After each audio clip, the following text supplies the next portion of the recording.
मन रंगिया गया। तो हुण आपां कहांगे कि गुरु दे ते वो परमात्मा का तो कोई रूप रंग ही नहीं, तो वो फिर चरण कित्थों लैके आवांगे, क्योंकि गल इत्थे चरणां दी कीती है।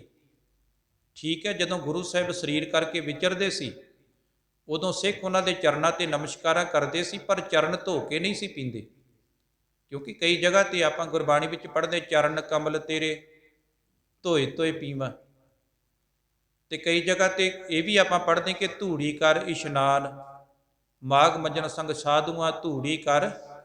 ते कदी किसी ने वेख्या भी बाहर कोई धूड़ी इकट्ठी करके तो उहदे विच नहाउंदा होवे, भी वो मूँह ते मली होवे, उन्हें पिंडे ते मली होवे, ते जिहड़ा इदां करदा होवे ते उहनूं की आपां कहांगे, पागल ही कहांगे।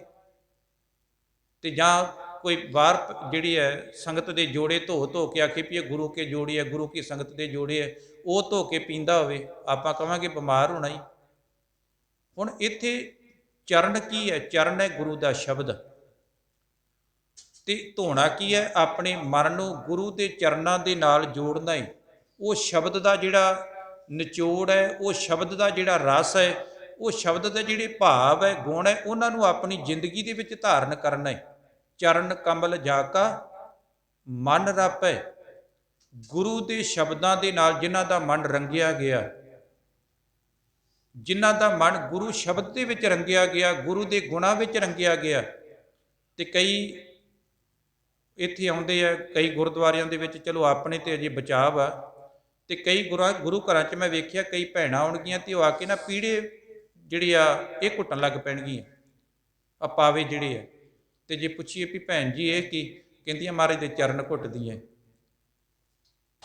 एक दो वारी इदां होया, सुल्तानपुर लोधी के लागे duty गिद्दड़ Pindi they which had ग्रंथी की मेरी ड्यूटी लगी श्रोमणी कमेटी वालों। उस पिंड दे विच बड़ा ही काम चलदा सी, बीबियां ने आउणा ते आके पावे घुੱਟਣ लग पैणे। मैं क्या ये की करदियां जे? कहंदियां बाबा जी महाराज दे पैर घुੱਟਦੀਆਂ। मैं कदी कदी सੱਸ दे घुੱਟੇ है?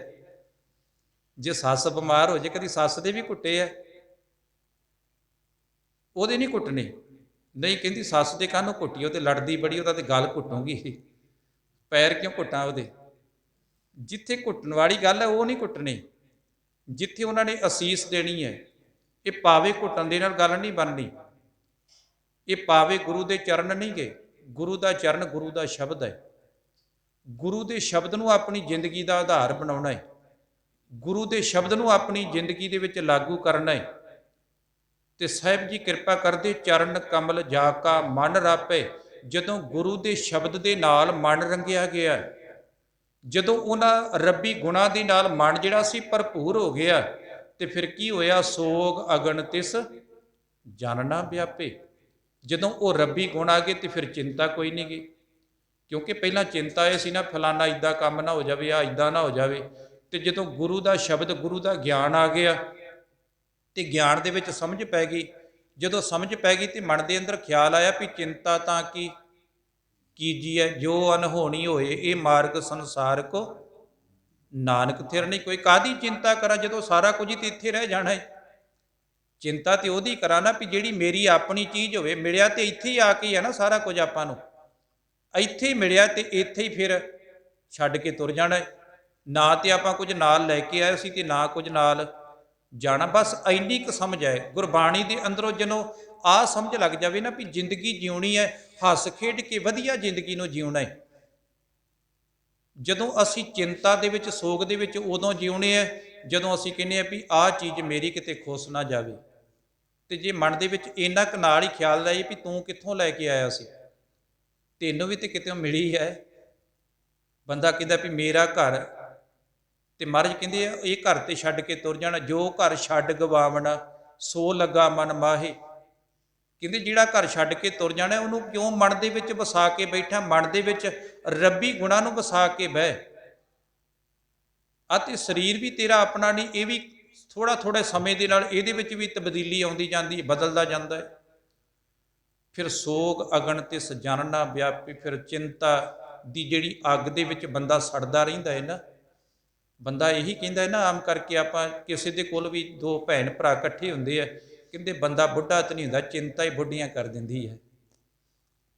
बंदा उदा तो रोगी नहीं होंदा, चिंता के नाल ही रोग लग जाते। बड़ी चिंता बड़ी टेंशन है। आ पशु पंछी आप वेख्या है, ਉਹ ਸਵੇਰੇ ਉੱਠਦੀਆਂ ਚਿੜੀਆਂ ਆਪਣੇ ਚੋਗਾ ਚੁਗਦੀਆਂ, ਸ਼ਾਮ ਨੂੰ ਫਿਰ ਉਵਾਲਣੇ ਵਿੱਚ ਆ ਜਾਂਦੀਆਂ, ਹੱਸਦੇ ਖੇਡਦੇ ਆਪਣੀ ਜ਼ਿੰਦਗੀ ਬਤੀਤ ਕਰਦੇ ਆ। ਕਦੀ ਕਿਸੇ ਮੈਡੀਕਲ ਸਟੋਰ ਤੇ ਕਿਸੇ ਜਾਨਵਰ ਦੀ ਚਿੰਤਾ ਦੀ ਦਵਾਈ ਨਹੀਂ, ਕਿਸੇ ਨੇ ਜਾ ਕੇ ਕਿਹਾ ਹੋਵੇ ਵੀ ਸਾਡੀ ਮੱਝ ਨਹੀਂ ਸਾਰੀ ਰਾਤ ਸੁੱਤੀ, ਚਿੰਤਾ ਬੜੀ ਕਰਦੀ ਹੈ, ਉਹਦੇ ਵਾਸਤੇ ਕੋਈ ਦਵਾਈ ਦੇ ਦਿਓ। ਕਦੀ ਕਿਸੇ ਨੇ ਕਿਹਾ ਵੀ ਸਾਡਾ ਕੁੱਤਾ ਬੜਾ ਫਿਕਰ ਕਰਦਾ, ਉਹਨੂੰ ਬੜੀ ਟੈਨਸ਼ਨ ਹੈ, ਉਹਦੇ ਵਾਸਤੇ ਕੋਈ ਚੰਗੀ ਵਧੀਆ ਮੈਡੀਸਨ ਦੇ ਦਿਓ, ਸੌਂਦਾ ਨਹੀਂ ਰਾਤ ਨੂੰ, ਚਿੰਤਾ ਬੜੀ ਉਹਨੂੰ। ਜਾਨਵਰਾਂ ਨੂੰ ਨਹੀਂ ਚਿੰਤਾ, ਪਸ਼ੂ ਕਿੱਲੇ ਨਾਲ ਬੱਝਾ ਹੋਇਆ ਉਹਨੂੰ ਕੋਈ ਚਿੰਤਾ ਨਹੀਂ। ਇੱਕ ਚਿੜੀ ਹੈ ਛੋਟੇ ਦੇ ਆਲ੍ਹਣੇ ਦੇ ਵਿੱਚ, ਉਹਨੇ ਵੀ ਬੱਚੇ ਪੈਦਾ ਕੀਤੇ, ਉਹਨਾਂ ਦੇ ਵਾਸਤੇ ਵੀ ਉਹ ਦਾਣਾ ਚੁੱਕ ਕੇ ਲੈ ਕੇ ਆਉਂਦੀ ਹੈ, ਪਰ ਉਹ ਕਦੀ ਨਹੀਂ ਕਹਿੰਦੀ ਵੀ ਮੈਂ ਤੇ ਸਾਰੀ ਰਾਤ ਨਹੀਂ ਸੁੱਤੀ ਵੀ ਸਵੇਰੇ ਬੱਚਿਆਂ ਨੂੰ ਚੋਗਾ ਕਿੱਥੋਂ ਦੇਣਾ ਹੈ। ਆਰਾਮ ਨਾਲ ਜ਼ਿੰਦਗੀ ਬਤੀਤ ਕੀਤੀ। ਇੱਕ ਟਾਹਣੇ ਦੇ ਉੱਪਰ ਆਪਾਂ ਦੇਖਦੇ ਕਿੰਨੇ ਕਿੰਨੇ, ਹੁਣ ਤੇ ਆਪਾਂ ਚਲੋ ਦਰਖਤ ਨਹੀਂ ਛੱਡੇ, ਪਰ ਇੱਕ ਇੱਕ ਟਾਹਣੇ ਦੇ ਉੱਪਰ ਕਿੰਨੇ ਕਿੰਨੇ ਆਲ੍ਹਣੇ, ਉਹ ਕਦੀ ਲੜਦੀਆਂ ਨਹੀਂ ਵੀ ਤੂੰ ਮੇਰੇ ਘਰ ਦੇ ਅੱਗੇ ਕੂੜਾ ਕਰ ਦਿੱਤਾ ਹੈ, ਮੈਂ ਤੇਰੇ ਅੱਗੇ ਕਰਦੀ ਹਾਂ। ਕਦੀ ਉਹਨਾਂ ਦਾ ਲੜਾਈ ਝਗੜਾ ਨਹੀਂ, ਬੜੇ ਪਿਆਰ ਨਾਲ ਰਹਿੰਦੀਆਂ ਤੇ ਪਿਆਰ ਨਾਲ ਹੀ ਉਹ ਰਾਤ ਕੱਟਦੀਆਂ, ਸਵੇਰੇ ਉੱਡ ਜਾਂਦੀਆਂ। ਇੱਕ ਬੰਦਾ ਹੀ ਹੈ ਘਰ ਬਣਾ ਕੇ ਤੇ ਫਿਰ ਉਹਦੇ ਤੇ ਆਕੜ ਕਰਦਾ ਹੈ ਤੇ ਫਿਰ ਉਹਦੇ ਤੋਂ ਲੜਾਈਆਂ ਝਗੜੇ ਵੀ ਕਰਦਾ ਹੈ। ਪਰ ਜਦੋਂ ਗੁਰੂ ਦਾ ਗਿਆਨ, ਗੁਰੂ ਦੇ ਕੋਲੋਂ ਸਮਝ ਮਿਲ ਗਈ, ਫਿਰ ਸੋਗ ਅਗਨ ਤਿਸ ਜਨ ਨਾ ਵਿਆਪੈ, ਸਾਗਰ ਤਰਿਆ ਸਾਧੂ ਸੰਗੇ। ਗੁਰੂ ਦੀ ਸੰਗਤ ਕਰਕੇ ਇੱਥੇ ਸਾਧੂ, ਆਪਾਂ ਕਹਾਂਗੇ ਕੋਈ ਵੱਡੇ ਚੋੜੇ ਵਾਲਾ ਹੋਵੇਗਾ, ਸੋਹਣੀ ਦਸਤਾਰ ਬੰਨੀ ਹੋਵੇਗੀ, 5-7 ਚੇਲੇ ਹੋਣਗੇ, ਉਹ ਸਾਧੂ ਹੈ। ਇੱਥੇ ਸਾਧੂ ਦਾ ਅਰਥ ਹੈ ਗੁਰੂ। ਆਤੀ ਹੋਣੀ ਆ ਸੰਤ ਖੁੰਬਾਂ ਵਾਂਗੂ ਪੈਦਾ ਹੋ ਗਏ ਆ ਪੰਜਾਬ ਦੀ ਧਰਤੀ ਤੇ। ਇੱਥੇ ਸਿਰਾਂ ਦੇ ਉੱਪਰ ਆਰੇ ਚਲਾਉਣ ਵਾਲੇ ਉਹ ਭਾਈ ਮਤੀ ਦਾਸ, ਬੰਦ ਕਟਾਉਣ ਵਾਲੇ ਜਿਹੜੇ ਹੈ ਉਹ ਭਾਈ ਮਣੀ ਸਿੰਘ ਵਰਗੇ, ਜਿਨ੍ਹਾਂ ਨੂੰ ਉਬਲਦੀਆਂ ਦੇਗਾਂ ਵਿੱਚ ਬਾਲਿਆ ਉਹਨਾਂ ਨੂੰ ਭਾਈ ਦਿਆਲਾ ਜੀ ਕਹਿੰਦੇ ਹੈ, ਤੇ ਜਿਹੜੇ ਫਰੂਟ ਖਾਣ ਵਾਲੇ ਉਹਨਾਂ ਨੂੰ ਕਹਿੰਦੇ ਸੰਤ ਜੀ, ਬ੍ਰਹਮ ਗਿਆਨੀ ਜੀ। ਆਹ ਸਾਡੇ ਹਾਲਾਤ ਹੈ। ਜਿਨ੍ਹਾਂ ਨੇ ਤੇ ਬੰਦ ਕਟਾਏ ਨਾ, ਜਿਨ੍ਹਾਂ ਨੇ ਆਪਣੇ ਬੱਚਿਆਂ ਤੱਕ ਸ਼ਹੀਦ ਕਰਵਾ ਲਏ, ਜਿਨ੍ਹਾਂ ਨੇ ਆਰੇ ਸਿਰਾਂ ਦੇ ਉੱਪਰ ਫਰਾ ਕੇ, ਜਿਨ੍ਹਾਂ ਨੇ ਖੋਪਰੇ ਨਿਵਾਲੇ, ਭਾਈ ਤਾਰੂ ਸਿੰਘ ਵਰਗੇ, ਉਹਨਾਂ ਨੂੰ ਭਾਈ ਸਾਹਿਬ ਕਹਿੰਦੇ ਹੈ। ਜਿਹਨੇ 48 ਸਾਲ ਗੁਰੂ ਨਾਨਕ ਸਾਹਿਬ ਦੇ ਨਾਲ ਰਬਾਬ ਦੀ ਸੇਵਾ ਕੀਤੀ, ਉਹਨੂੰ ਕਦੀ ਬ੍ਰਹਮ ਗਿਆਨੀ ਨਹੀਂ ਕਿਹਾ, ਉਹਨੂੰ ਕਹਿੰਦੇ ਭਾਈ ਮਰਦਾਨਾ। ਤੇ ਜਿਹੜੇ ਕੇਲੇ ਖਾਂਦੇ ਆ, ਫਰੂਟ ਖਾਂਦੇ ਆ, ਮਹਿੰਗੇ ਗੱਡੀਆਂ ਤੇ ਬਹਿੰਦੇ ਆ, ਗਰਮੀਆਂ ਦੇ ਸਿਆਲ ਦੇ ਵਿੱਚ ਵੀ ਜਿਨ੍ਹਾਂ ਦੇ ਚੇਲੇ ਪੱਖੇ ਝੱਲੀ ਜਾਂਦੇ, ਉਹਨਾਂ ਨੂੰ ਕੀ ਕਹਿੰਦੇ ਆ? 108 ਬ੍ਰਹਮ ਗਿਆਨੀ। ਭਗਤੀ ਕਿਹਦੀ ਸੀ? ਸਿਮਰਨ ਕਿਹਦਾ ਸੀ? ਸੇਵਾ ਕਿਹਦੀ ਸੀ? ਜਿਨ੍ਹਾਂ ਨੇ ਬੰਦ ਕਟਾਇਆ, ਉਹਨਾਂ ਨੂੰ ਭਾਈ ਸਾਹਿਬ ਕਿਹਾ ਜਾਂਦਾ ਹੈ। ਜਿਨ੍ਹਾਂ ਨੇ ਸਿਰਾਂ ਤੇ ਆਰੇ ਚਲਾਏ, ਉਹਨਾਂ ਨੂੰ ਭਾਈ ਸਾਹਿਬ ਕਿਹਾ ਜਾਂਦਾ ਹੈ। ਜਿਨ੍ਹਾਂ ਨੇ ਗੁਰੂ ਨਾਨਕ ਸਾਹਿਬ ਦੇ ਨਾਲ ਜ਼ਿੰਦਗੀ ਭਰ ਰਬਾਬ ਵਜਾਈ, ਉਹਨੂੰ ਭਾਈ ਮਰਦਾਨਾ ਜੀ ਕਿਹਾ ਜਾਂਦਾ ਹੈ। ਉਹਨੂੰ ਬ੍ਰਹਮ ਗਿਆਨੀ ਮਰਦਾਨਾ ਨਹੀਂ ਕਿਹਾ ਜਾਂਦਾ, ਸੰਤ ਮਰਦਾਨਾ ਨਹੀਂ ਕਿਹਾ ਜਾਂਦਾ। ਪਰ ਜਿਨ੍ਹਾਂ ਨੇ ਰੱਜ ਕੇ ਫਰੂਟ ਖਾਧੇ, ਲੋਕਾਂ ਦੀ ਕਮਾਈ ਤੇ ਡਕਾਰ, ਲੋਕਾਂ ਦੀ ਕਮਾਈ ਤੇ ਐਸ਼ ਕੀਤੀ, ਉਹਨਾਂ ਨੂੰ 108 1008 ਤੇ ਪਤਾ ਨਹੀਂ ਗਾੜੀ ਕੀ ਕੁਝ। ਪਰ ਵੇਖਿਆ ਵੀ ਹੁਣ ਉਹ ਜਿੰਨੇ ਬ੍ਰਹਮ ਗਿਆਨੀ ਇਕੱਠੇ ਹੋਏ ਸੀ ਵੀ ਆ ਵੋਟਾਂ ਪਾ ਕੇ ਜਿਤਾਉਣਾ ਹੈ, ਤੇ ਉਹਨਾਂ ਸਾਰਿਆਂ ਦੀਆਂ ਅਰਦਾਸਾਂ ਉੱਦਾਂ ਹੀ ਚਲੇ ਗਈਆਂ। ਇਹਦਾ ਮਤਲਬ ਇਹਨਾਂ ਬ੍ਰਹਮ ਗਿਆਨੀਆਂ ਕੋਲ ਹੈ ਨਹੀਂ ਕੁਝ ਵੀ। ਜੇ ਇਹ ਬ੍ਰਹਮ ਗਿਆਨੀਆਂ ਕੋਲ ਕੁਝ ਹੁੰਦਾ ਤੇ ਫਿਰ ਉਹ ਜਿਤਾ ਲੈਣਾ ਸੀ ਉਹਨਾਂ ਨੇ। ਮੈਨੂੰ ਕੱਲ ਪਤਾ ਲੱਗਾ ਵੀ ਕਈ ਇਹੋ ਜਿਹੇ ਸਥਾਨ ਹੈ ਜਿੱਥੇ ਸੰਪਟ ਪਾਠ ਵੀ ਚੱਲਦੇ ਸੀ ਇਹਨਾਂ ਬ੍ਰਹਮ ਗਿਆਨੀ ਦੇ ਡੇਰੇ ਦੇ ਵਿੱਚ, ਵੀ ਇਹਨਾਂ ਦੀ ਸਰਕਾਰ ਬਣ ਜਾਵੇ। ਪਰ ਉੱਥੇ ਸੰਪਟ ਪਾਠ ਨੇ ਵੀ ਕੁਝ ਨਹੀਂ ਕੀਤਾ, ਉਹਨਾਂ ਬ੍ਰਹਮ ਗਿਆਨੀ ਦੀਆਂ ਅਰਦਾਸਾਂ ਵੀ ਉੱਦਾਂ ਹੀ ਗਈਆਂ। ਉਹਨਾਂ ਬ੍ਰਹਮ ਗਿਆਨੀਆਂ ਦੇ ਕੁਛ ਨਹੀਂ ਪੱਲੇ। ਗੁਰੂ ਗ੍ਰੰਥ ਸਾਹਿਬ ਦੀ ਬਾਣੀ ਪੜ੍ਹੀ, ਅਸੀਂ ਗੁਰੂ ਦੇ ਲੜ ਲੱਗੀਏ, ਗੁਰੂ ਵਾਲੇ ਗੁਣਾਂ ਨੂੰ ਧਾਰਨ ਕਰੀਏ, ਕਿਉਂਕਿ ਜਦੋਂ ਲੋਕ ਜਾਗਦੇ ਆ ਤੇ ਉਹ ਬਦਲਾਵ ਲੈ ਆਉਂਦੇ, ਉਦੋਂ ਇਹਨਾਂ ਬ੍ਰਹਮ ਗਿਆਨੀਆਂ ਦੀ ਨਹੀਂ ਚੱਲਦੀ। ਫਿਰ ਗੁਰੂ ਦੀ ਬਾਣੀ ਜਗਾਉਂਦੀ ਆ ਸਾਨੂੰ। ਅਸੀਂ ਸੁੱਤੇ ਪੈ ਸੁੱਤੜੇ ਅਸੰਖ, ਮਾਇਆ ਝੂਠੀ ਕਾਰਨੇ, ਨਾਨਕ ਸੇਜਾ ਗੰਨ ਜੇ ਰਸਨਾ ਨਾਮ ਉਚਾਰਨੇ। ਗੁਰੂ ਦੀ ਬਾਣੀ ਸਾਨੂੰ ਜਗਾ ਰਹੀ ਹੈ ਵੀ ਸੌ ਨਾ, ਤੂੰ ਕਰ ਸਕਦਾ ਹੈ ਕੁਝ। ਭਾਈ ਵੀਰ ਸਿੰਘ ਦਾ ਨਾ ਇੱਕ ਬੜਾ ਵਧੀਆ ਕਵਿਤ ਉਹਨਾਂ ਦਾ, ਕਹਿੰਦੇ ਉੱਠੋ ਉੱਠਣਾ ਹੈ ਜ਼ਿੰਦਗੀ ਦਾ ਪਹਿਲਾ ਕਦਮ, ਚੱਲੋ ਚੱਲਣਾ ਹੈ ਚੱਲਣਾ ਹੈ ਜ਼ਿੰਦਗੀ ਦਾ ਪਹਿਲਾ ਪੜਾਅ, ਕਰੇ ਜੇ ਹੋਸ਼ ਤਾਂ ਪੱਥਰ ਤੋਂ ਲਾਲ ਬਣ ਜਾਏ, ਰਹੇ ਜੇ ਬੇਹੋਸ਼ ਤਾਂ ਰਹਿ ਜੇ ਰੋੜੇ ਦਾ ਰੋੜਾ ਹੀ।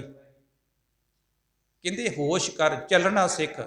ਜਦੋਂ ਚੱਲਣਾ ਸ਼ੁਰੂ ਕਰ ਦੇਵੇਂਗਾ, ਹੋਸ਼ ਕਰੇਗਾ, ਤੂੰ ਪੱਥਰ ਤੋਂ ਕੀਮਤੀ ਲਾਲ ਬਣ ਜਾਵੇਂਗਾ। ਤੇ ਜੇ ਬੇਹੋਸ਼ ਰਵੇਂਗਾ, ਕਿਸੇ ਦੇ ਅੱਗੇ ਝੋਲੀਆਂ ਹੀ ਅੱਡਦਾ ਰਿਹਾ, ਐਰਕੀ ਲੋਕ ਜਾਗੇ ਤੇ ਆਪਣੇ ਸਾਹਮਣੇ ਹੈ। ਬ੍ਰਹਮ ਗਿਆਨੀਆਂ ਦੀ ਅਰਦਾਸਾਂ ਉਦਾਂ ਹੀ ਚਲੇਗੀਆਂ। ਇੱਥੇ ਗੁਰੂ ਨੇ ਗੱਲ ਕੀਤੀ ਹੈ, ਸਾਗਰ ਤਰਿਆ ਸਾਧੂ ਸੰਗੇ। ਜਿਨ੍ਹਾਂ ਨੇ ਗੁਰੂ ਦਾ ਸੰਗ ਕੀਤਾ, ਜਿਨ੍ਹਾਂ ਨੇ ਗੁਰੂ ਦਾ ਮਿਲਾਪ ਕੀਤਾ, ਗੁਰੂ ਦੇ ਕੋਲੋਂ ਚੰਗੇ ਗੁਣ ਲਏ, ਉਹ ਸੰਸਾਰ ਸਮੁੰਦਰ ਜਿਹਦੇ ਵਿੱਚ ਕਾਮ ਦੀਆਂ ਲਹਿਰਾਂ, ਕ੍ਰੋਧ ਦੀਆਂ ਲਹਿਰਾਂ, ਹੰਕਾਰ, ਈਰਖਾ, ਇਸ ਸਾਗਰ ਨੂੰ ਉਹ ਤਰ ਗਏ। ਨਿਰਭਉ ਨਾਮ ਜਪੋ ਹਰ ਰੰਗੇ। ਨਿਰਭਉ, ਡਰ ਤੋਂ ਰਹਿਤ, ਜਿਹਦਾ ਨਾਮ, ਜਿਹਦੇ ਗੁਣ ਜਿਹੜੇ ਆ ਉਹ ਡਰ ਤੋਂ ਰਹਿਤ ਕਰਨ ਵਾਲੇ ਹੈ। ਜਿਨ੍ਹਾਂ ਦੇ ਕੋਲ ਰੱਬੀ ਗੁਣ ਆ ਜਾਂਦੇ, ਉਹ ਫਿਰ ਕਿਸੇ ਤੋਂ ਡਰਦੇ ਨਹੀਂ, ਉਹ ਫਿਰ ਕਿਸੇ ਦਾ ਭੈ ਨਹੀਂ ਮੰਨਦੇ। ਉਹਨਾਂ ਨੂੰ ਲਾਲਚ ਵੀ ਦਿੱਤੇ ਜਾਂਦੇ ਹੈ। ਉਹਨਾਂ ਨੂੰ ਉਹ 7 ਸਾਲ ਜਿਨ੍ਹਾਂ ਦੀ ਅਸੀਂ ਉਹ ਬਾਤਾਂ ਪਾਉਣੇ ਹੈ, ਉਹ 7 ਸਾਲ ਤੇ 9 ਸਾਲ ਦੀ ਉਹਨਾਂ ਨੂੰ ਨਵਾਬੀਆਂ ਦਿੱਤੀਆਂ ਜਾਂਦੀਆਂ ਸੀ। ਪਰ ਕਮਾਲ ਦੀ ਗੱਲ ਹੈ ਵੀ ਉਹ ਤੇ ਝੁਕੇ ਨਹੀਂ ਨਵਾਬੀਆਂ ਦੇ ਅੱਗੇ ਵੀ। ਪਰ ਇੱਥੇ ਉਹ ਆਪਣੇ ਆਪ ਨੂੰ ਵੱਡੇ ਵੱਡੇ ਸਿੰਘ ਸਾਹਿਬ ਖਮਾਉਣ ਵਾਲੇ, ਉਹ ਥੋੜ੍ਹੇ ਜਿਹੇ ਛਿੱਲੜਾਂ ਦੇ ਪਿੱਛੇ ਕਈ ਵਾਰੀ ਉਹਨਾਂ ਮੰਤਰੀਆਂ ਦੇ ਅੱਗੇ ਝੁਕ ਜਾਂਦੇ ਹੈ। ਇੱਥੇ ਉਹ 7 ਸਾਲ ਤੇ 9 ਸਾਲ ਦੇ ਜਿਹੜੇ ਬਾਬੇ, ਉਹ ਵੱਡੀਆਂ ਕੁਰਬਾਨੀਆਂ ਕਰ ਜਾਂਦੇ ਪਰ ਝੁਕਦੇ ਨਹੀਂ, ਕਿਉਂਕਿ ਉਹਨਾਂ ਨੇ ਨਿਰਭਉ ਨਾਮ ਜਪਿਆ। ਨਿਰਭਉ ਜਪੇ ਸਗਲ ਭਉ ਮਿਟੇ। ਉਹਨਾਂ ਨੇ ਉਹ ਅਸਲ ਦੇ ਵਿੱਚ ਉਹ ਭਉ ਤੋਂ ਰਹਿਤ ਕਰਨ ਵਾਲੇ ਜਿਹੜੇ ਉਹ ਰੱਬੀ ਗੁਣ ਆਪਣੀ ਜ਼ਿੰਦਗੀ ਵਿੱਚ ਧਾਰਨ ਕੀਤੇ ਹੈ।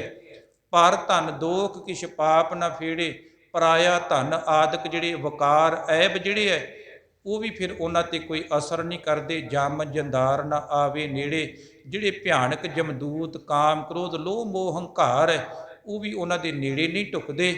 ਤ੍ਰਿਸ਼ਨਾ ਅਗਨ ਪ੍ਰਭ ਆਪ ਬੁਝਾਈ। ਜਿਹੜੀ ਤ੍ਰਿਸ਼ਨਾ ਦੀ ਅੱਗ ਹੈ, ਜਿਹੜੀ ਤ੍ਰਿਸ਼ਨਾ ਵਿਰਲੇ ਹੀ ਕੀ ਬੁਝੀ ਹੈ, ਕੋਟ ਜੋਰੇ ਲੱਖ ਕਰੋੜੇ ਮਨ ਨਾ ਹੋਰੇ, ਪਰੇ ਪਰੇ ਹੀ ਕਿਉ ਲੁੱਝੀ ਹੈ। ਜਿਹੜੀ ਮਨ ਦੇ ਅੰਦਰ ਇਹ ਤ੍ਰਿਸ਼ਨਾ ਇਹਨਾਂ ਹੋਰ ਇਕੱਠਾ ਕਰ ਲਵਾਂ, ਹੋਰ ਜੋੜ ਲਵਾਂ, ਇਹ ਫਿਰ ਗੁਰੂ ਨੇ ਉਹ ਅੱਗ ਜਿਹੜੀ ਸੀ ਬੁਝਾ ਦਿੱਤੀ, ਸ਼ਾਂਤ ਕਰ ਦਿੱਤੀ। ਸਮਝ ਪੈ ਗਈ ਵੀ ਜਾਣਾ ਤੇ ਕੁਝ ਵੀ ਨਹੀਂ ਨਾਲ, ਦੁਨੀ ਚੰਦ ਵਰਗੇ ਜਾਗ ਪਏ। ਸਤਿਗੁਰੂ ਪਾਤਸ਼ਾਹ ਜੀ ਕਿਰਪਾ ਕਰਦੇ, ਨਾਨਕ ਉਧਰੇ ਪ੍ਰਭ ਸਰਨਾਈ। ਜਿਹੜੇ ਗੁਰੂ ਦੀ ਸ਼ਰਨ ਵਿੱਚ ਆ ਕੇ ਗੁਰੂ ਦੇ ਸ਼ਬਦ ਦਾ ਓਟ ਆਸਰਾ ਲਿਆ, ਗੁਰੂ ਦੀ ਬਾਣੀ ਦੇ ਮੁਤਾਬਕ ਜ਼ਿੰਦਗੀ ਨੂੰ ਜੀਵਿਆ, ਉਹ ਫਿਰ ਜਿਹੜਾ ਸੀ ਸੰਸਾਰ ਸਮੁੰਦਰ ਤੋਂ ਪਾਰ ਹੋ ਗਏ। ਇਹ ਧੰਨ ਗੁਰੂ ਅਰਜਨ ਸਾਹਿਬ ਮਹਾਰਾਜ ਜੀਆਂ ਨੇ ਕਿਰਪਾ ਕੀਤੀ ਹੈ। ਸਤਿਗੁਰੂ ਜੀ ਰਹਿਮਤ ਕਰਨ, ਆਪਣੇ ਚਰਨਾਂ ਦਾ ਪਿਆਰ, ਗੁਰਸਿੱਖੀ ਵਾਲੇ ਜੀਵਨ ਬਖਸ਼ਣ, ਜਿਸ ਸਦਕਾ ਇਹ ਲੋਕ ਸੁਖੀਏ ਪਰਲੋਕ ਸੁਹੇਲੇ। ਨਾਨਕ